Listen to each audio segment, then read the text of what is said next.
So I think it's a normal human reaction. The first reaction would be, fear. Fear that you won't be able to accomplish what you are asked to do.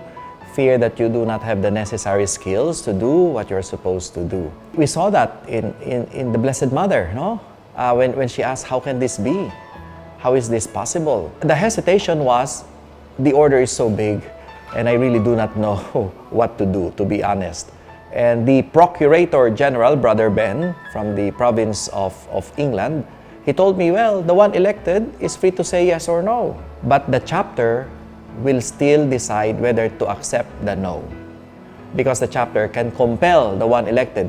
If I may cite a master of the order who was here in the university, it was Buenaventura Garcia Paredes. When he was elected, he refused actually, but the chapter compelled him, asked him to accept. And there is no other way. We are under obedience. I was reminded of what is really supposed to be done. So I accepted because I trusted the entire process. The entire election was a prayer. It started actually the day before, the preparations, Holy Hour, confession, Mass of the Holy Spirit, and right after the Mass, they went to the plenary for the election with the invocation of the Holy Spirit, the singing, etc. In fact, the culmination was the profession of faith of the one who is elected. So it was an entire liturgical celebration. It's solemn. It was an act of prayer. And in that context, you have to believe that the hand of the Lord was there.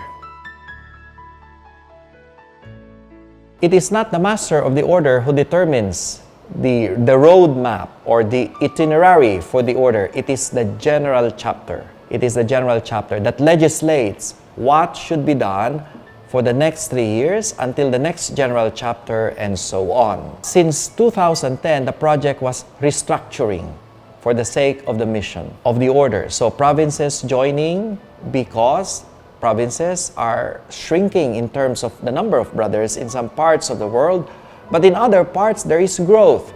And so we see the establishment of new vice provinces and new provinces. The brothers said, well, our restructuring is almost complete.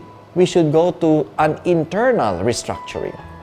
That is why since Bologna 3 years ago, the chapter has created a new assistant to the master or socius to the master, the socius for fraternal life and formation, because we want to focus on the formation of all the brothers. We are not just talking of initial formation, we are talking of formation which is an entire process until death, because we are always in a state of formation.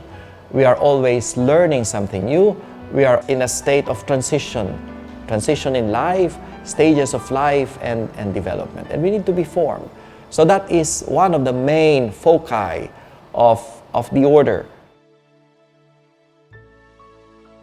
I think the structure of the order provides any superior with the necessary support. A provincial has his provincial council. A prior has his convental council. The master of the order has the general council. We are collaborators of the master. So it is our duty to assist him, to help him carry the burden of leadership. There are certain decisions that he has to make, and sometimes these are difficult ones, tough ones. But before he makes those tough decisions, he listens to the members of the council. So I am not alone in carrying that burden. I think the most consoling invitation of the Lord is, come to me, all you who labor and are burdened, and I will give you rest. We should not forget the image that the Lord is using. Take my yoke upon your shoulders and learn from me, for I am gentle and humble of heart. So when he says, come to me and take my yoke, he's like saying, come to me because we will carry it together. And if we carry it together, it will be light. In the order, we have brothers who help us.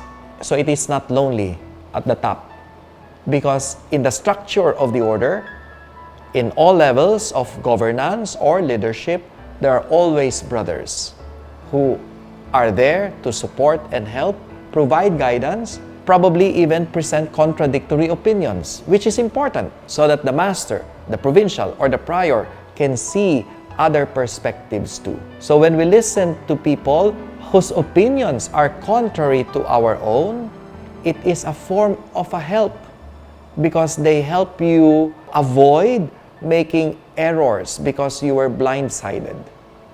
So we must learn how to listen to contrary opinions. Well, when I come back to the Philippines, I would be 60 years old. I will be a senior citizen already. I hope I can come back to teaching. It depends on my provincial at the time where he will assign me because I will be, just like any other brother.